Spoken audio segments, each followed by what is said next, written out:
sitting between us here is the big guy here at Barley. He's got big in his name. Don't call me Big Josh. Well, I'm sorry.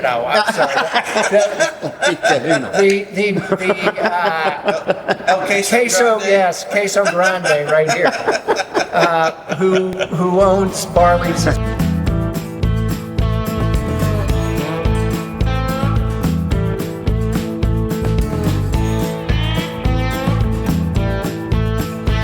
Coming to you virtually live from the Beer to Whiskey Studios, high atop Barley's Tap Room on Washington Street in magnificent downtown Greenville, South Carolina.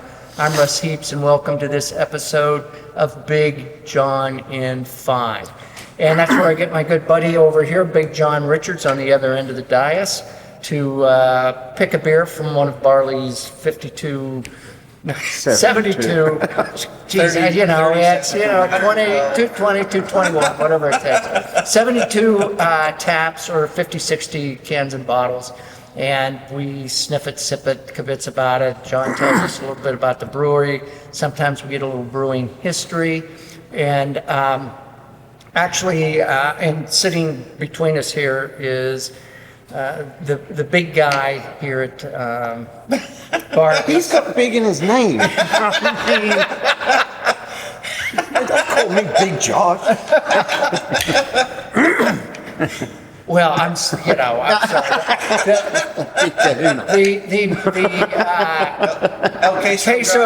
Queso Grande right here, who owns Barley's as well as the Trapdoor, the Belgian brewery and restaurant downstairs. And this is a little bit of a sad sort of a. You couldn't tell it by these two clowns. We're celebrating. Yeah, don't listen to Russ. This is a little bit of a sad, bittersweet. Let me put it. Bittersweet would be a better way to categorize it. Episode, because Barley's is soon closing. Trapdoor will remain open downstairs, but Josh feels like it's about time to get out of this particular business. So up here. So anyway, sadly, this will be our last broadcast from here. But having I'm getting all misty over here. But John, what are we doing? Well, I broke out a cellar beer, which when I closed my bottle shop, Josh was kind enough years ago to pull a beer out of the cellar here at Barley's and share it with me. And so having heard the news here, I promised I would bring one of mine for him on this occasion. And well, here we are. There you go. Look at us go. So this is a... So you thought he was doing you a big favor here. He's just paying you back. Yeah. It's all good. Oh, geez. What goes around, as they say. Michelob or something. Give it time. Okay. So this is an Against the Grain beer, part of their Stave It for Later series called Big Willie's Imperial Stout. So 13% bourbon barrel aged Imperial Stout. I never did get to find out in what kind of bourbon barrels. I don't seem to have disclosed it anywhere, but nevertheless, it promises to be a pretty solid beer, and all of these have been very Russ here. I bet you he could guess it. Bad Boy's got a 98 on rate beer, which is pretty hard to do. Those guys on rate beer are tough. Yeah. So this was actually a gift a few years back from a friend of ours who goes by one name. That name is Ando. No. As for thanking you for the gift, we salute you. Thank you, sir. Happy to drink this in your honor as well. And so, Josh, if you want to do the honors and go ahead and pop it. Where'd you say that bottle was? And we were trying to find it on the bottom, but Russ corrected us.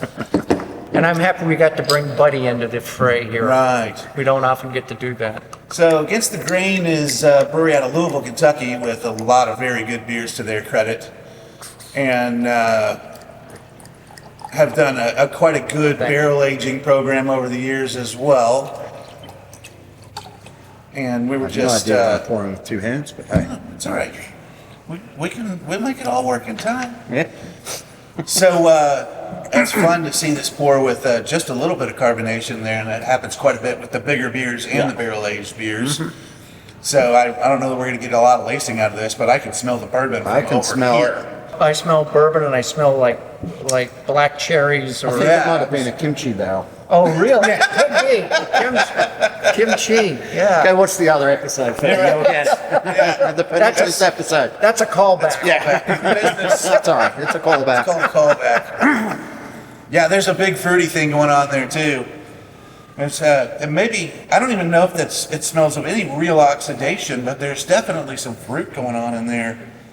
Because I'm not now that I put it. It's kind of like dark fruit. It does kind of. It smells slightly like oxidization, Yeah. but it's definitely not. Right. You know, That's- it's like dates and Right. those earth Instead raisin of getting the flavors. sherry side of those flavors, I'm getting the real Yeah. dark fruit, Yeah. compote side of those Yeah. flavors. Yeah, definitely.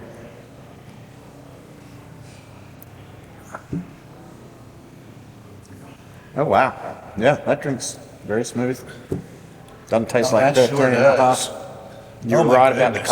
carbonation, right about the fruit. Yeah. Almost a little chocolate fruit. Yeah, there's a little bit of chocolate in there. I'm Yeah. really not getting a lot of the wood. I don't taste the barrel much. But just wait for it. Oh, yeah. You just, I just got the bourbon tickling. Yeah, I the do. Back, I do too now. the back corners of A my little bit of that palate. spice on the back. Yeah. Yeah, and that's definitely from the barrel too. That's fun. Oh, that's got a good travel, man. And that never, there's no alcohol burn to There this. is none at all. There's none at all. And You we know, thinking we laid this down for 2 or 3 years, tops? Yeah. That's great. Yeah. That's done a lot in Right. a short amount of time. because of the flavor of it and the mass of it that there's Yes, something yeah. serious Oh, yeah. going on. But 13%, I wouldn't guess that. No. Yeah. 13 and a half. 13. Oh, well, Right. that's it. Sorry. Okay. I mean, another throwback. Yeah. Is that what is it? It was actually 7.5. 7.5. Yeah, the That was the Titus. Titus. Oh, the Titus. Okay. no, I'm not like, this. This is- I'm like, geez. Oh, now it tastes way too big. I believe they have a print on the bottle. Well, Well, I believe I'm wrong. figure it out. It's 13, sorry. Ah, yes. Oh, there you go. You win some, you lose some. The experts. This is Wow. why I'm getting out of the biz. Here we were talking no about good at it anymore. reputation back up trucks. Oh, God. Wow. That's So I'll bring this up while we're talking about the age of the bottle too, that we have an ongoing discussion about the difference between aging, say, like straight up barley wine and aging a bourbon barrel aged Imperial Stout. You know, it's already been aged. Yeah. So is it better to drink it immediately because that's the age it came out of the barrel and that's what the brewer intended? Or is it better to wait and let it age some more? And I don't think there's a right answer to that, but it merits discussion. when I was building my cellar, and as you guys know, it's a very big cellar. Yeah. Yep. And we have it temperature controlled and lighting controlled and all that. My rule of thumb is if you're going to buy a beer to put in your cellar, buy two. Yeah. Because a lot of people don't understand why we lay beer down for certain amounts of time. And there's some beer I've got back there that it's been back there for, 11, 12 years since Yeah. we started the program. I got some Avery Mephistopheles back there that is just like 15%, 17%. We got worldwide stouts, Oh my 23%, all these things.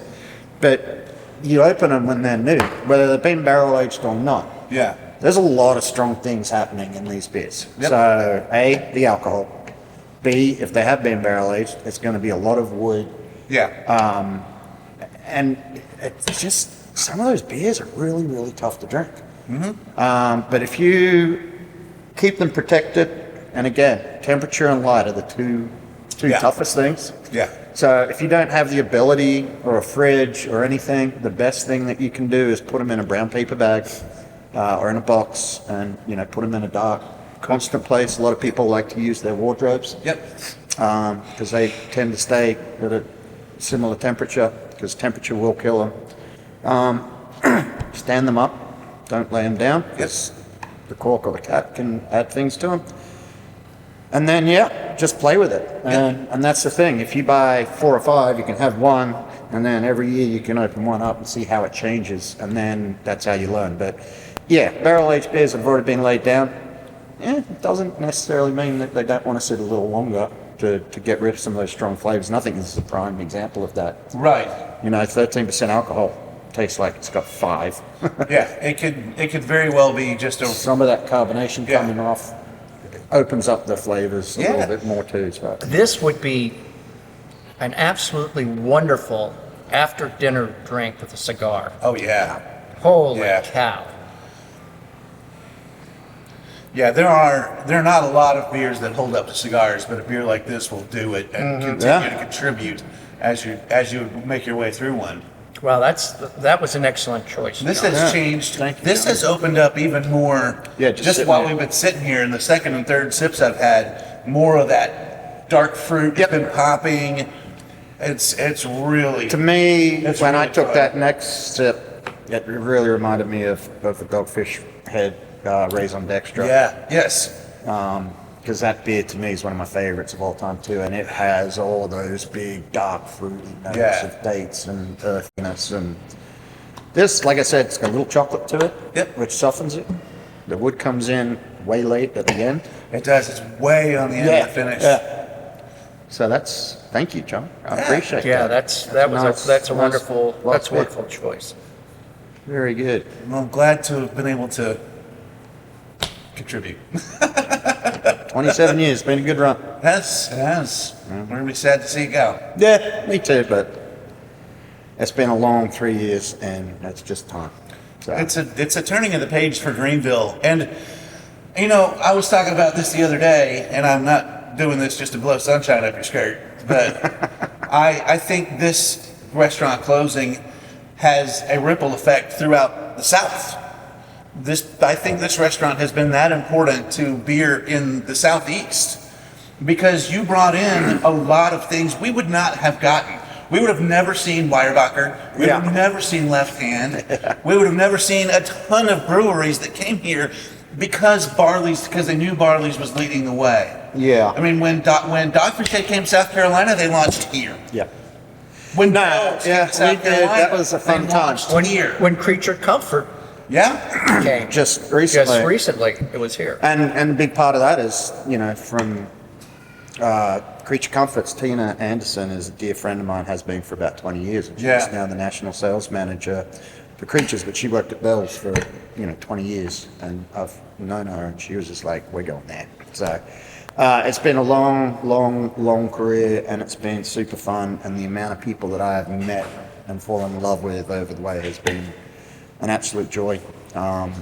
But, like everything, everyone grows up and everyone gets older and everyone moves on, and there's now a brewery on just about every corner in Greenville. Crazy. There's about 30 pizza restaurants around. It was just 10 or 12 years ago that it was Barley's and maybe one or two other places that you Yeah. could get good beer in Yeah. Greenville, and that was it. Yeah. And now we're saturated to the point where you can get something just about everywhere. I mean, you almost can't open a restaurant in Greenville without having some kind of craft beer offer. And I'm not blowing sunshine up my own skirt either, but it was something that I'd like to see that. If you could pull that off. I'll do you'd my never- best, Russ. you'd I'll never do my leave best. home. You would never leave home if you could pull that off. That's a fair point. Yeah, I was telling my staff the other day when we announced it to them. It's just one of those really awesome pats on the back that you can get when you pave the way for something, and it becomes so popular and so successful, it kind of eats you from the inside out a little Right, bit. yeah.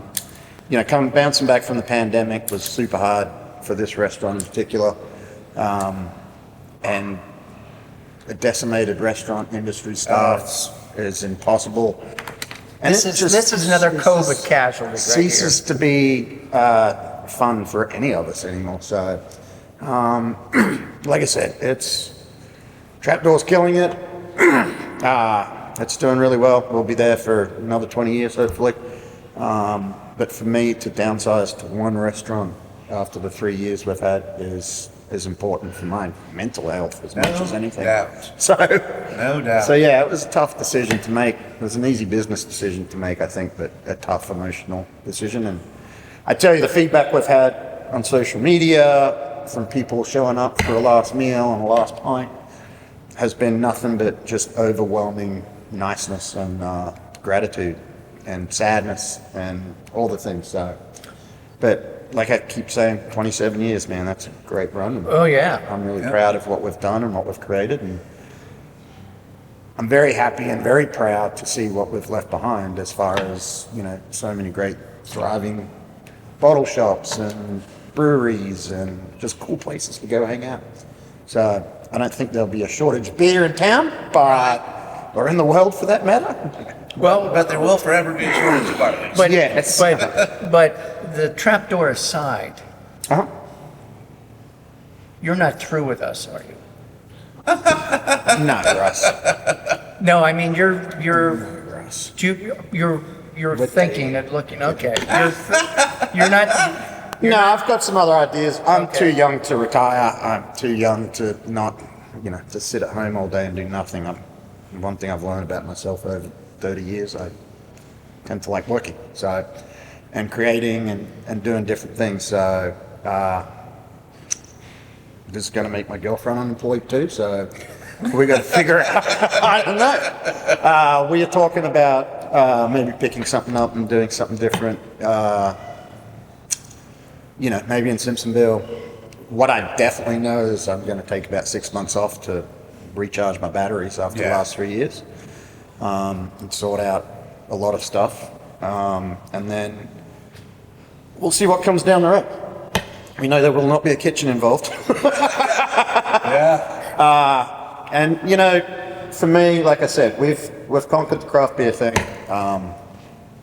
That was a fun wave to ride, and we just got to figure out what the next wave is and where we want to do it and how much we want to put into it and how few employees we can have. That's the most important thing to us, I think, right now. Yeah. Well, I have to tell you, I only have one, and it's tough. It is, right? But that may be because he doesn't get paid. Maybe Maybe that's it. I don't have an unruly fella. I don't have a lot of leverage there. Not a lot of control. No, and I love all my staff and my employees, but there's just no one out there.